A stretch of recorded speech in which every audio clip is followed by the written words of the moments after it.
கர்த்தருடைய பரிசுத்த நாமத்திற்கு மகிமை உண்டாவதாக. இந்த நாளிலும் கூட ஒரு சில ஹெட்லைன்ஸ் பிரேயர் நியூஸ்களை நாம் பார்க்க உள்ளோம். முதலாவதாக நாம் பார்க்க போகும் ஹெட்லைன்ஸ் பிரேயர் நியூஸ். தொடர் விடுமுறையொட்டி மைசூருக்கு சுற்றுலா சென்ற முடிச்சூர் பகுதியை சேர்ந்த பள்ளி சிறுமியும் அவரது சகோதரரும் சாலை விபத்தில் உயிரிழந்த சம்பவம் சோகத்தை ஏற்படுத்தியுள்ளது. இப்படிப்பட்ட சாலை விபத்துக்கள் ஏற்படாதபடிக்கும் உயிரிழப்புகள் தடுக்கப்படும், ஜெபித்து கொள்ளுங்கள். அடுத்த ஹெட்லைன்ஸ் பிரேயர் நியூஸ். விழுப்புரம் மாவட்டத்தில் பெண் ஒருவருக்கு கர்ப்பப்பை குழாயில் அடைப்பு இருப்பதாக கூறி மருத்துவர்கள் அறுவை சிகிச்சை செய்ய வேண்டும் என்றதால் மருத்துவமனையில் அனுமதித்த நிலையில் தவறான சிகிச்சை செய்ததால் உயிரிழப்புக்கு காரணமாக அமைந்துள்ளது. இது குறித்து போலீசார் விசாரணை நடத்தி வருகின்றனர்.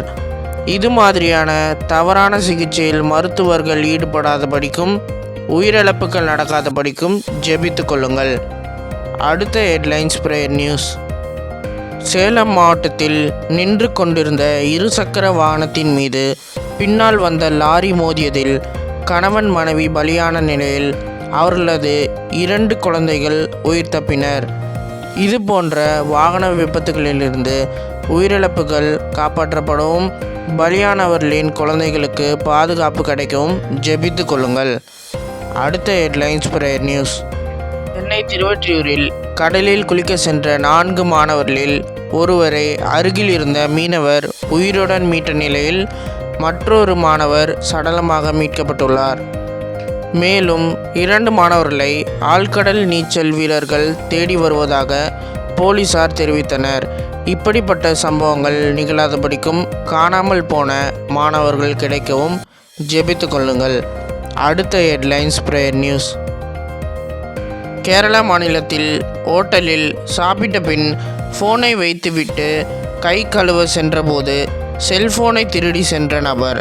இப்படிப்பட்ட திருட்டு சம்பவங்கள் நிகழாதபடிக்கு ஜெபித்து கொள்ளுங்கள். அடுத்த ஹெட்லைன்ஸ் பிரேயர் நியூஸ். சேலம் இரும்பாலையில் சிலிண்டர் வெடித்து தொழிலாளர்கள் 3 பேர் காயமடைந்து மருத்துவமனையில் அனுமதிக்கப்பட்டு சிகிச்சை அளிக்கப்பட்டு வருகிறது. இவ்விதமான சிலிண்டர் வெடிப்புகள் நிகழாதபடிக்கும் மருத்துவமனையில் அனுமதிக்கப்பட்ட தொழிலாளர்கள் குணமடையவும் ஜெபித்து கொள்ளுங்கள். அடுத்த ஹெட்லைன்ஸ் பிரேயர் நியூஸ். செங்கல்பட்டு மாவட்டத்தில் அடுத்தடுத்து 5 கார்கள் மோதி கொண்ட விபத்தால் கடும் போக்குவரத்து நெரிசல் ஏற்பட்டிருக்கிறது. இப்படிப்பட்ட வாகன விபத்துக்கள் அடிக்கடி ஏற்பட்டு உயிர் சேதங்கள் ஏற்படுகிறது. இந்த குறிப்புக்காக தொடர்ந்து ஜெபித்து கொள்ளுங்கள். அடுத்த ஹெட்லைன்ஸ் பிரேயர் நியூஸ். திண்டுக்கல் மாவட்டத்தில் மது போதையில் ஓடும் பேருந்திலிருந்து 5 மாத கர்ப்பிணியான மனைவியை எட்டி உதைத்து கீழே தள்ளிவிட்டு கொன்ற கணவரை போலீசார் கைது செய்தனர். இது போன்ற கொடூரமான வெறி செயல்கள் வேறு எங்கும் நிகழாதபடிக்கும் மதுவிற்கு அடிமையாயிருப்பவர்கள் மனம் திருந்தி ரட்சிக்கப்படவும் ஜெபித்து கொள்ளுங்கள். இப்பொழுது நீங்கள் கேட்ட எல்லா ஹெட்லைன்ஸ் பிரேயர் நியூஸ்களுக்காகவும் தொடர்ந்து ஜெபித்து கொள்ளுங்கள். கர்த்தர் உங்களை ஆசீர்வதிப்பாராக.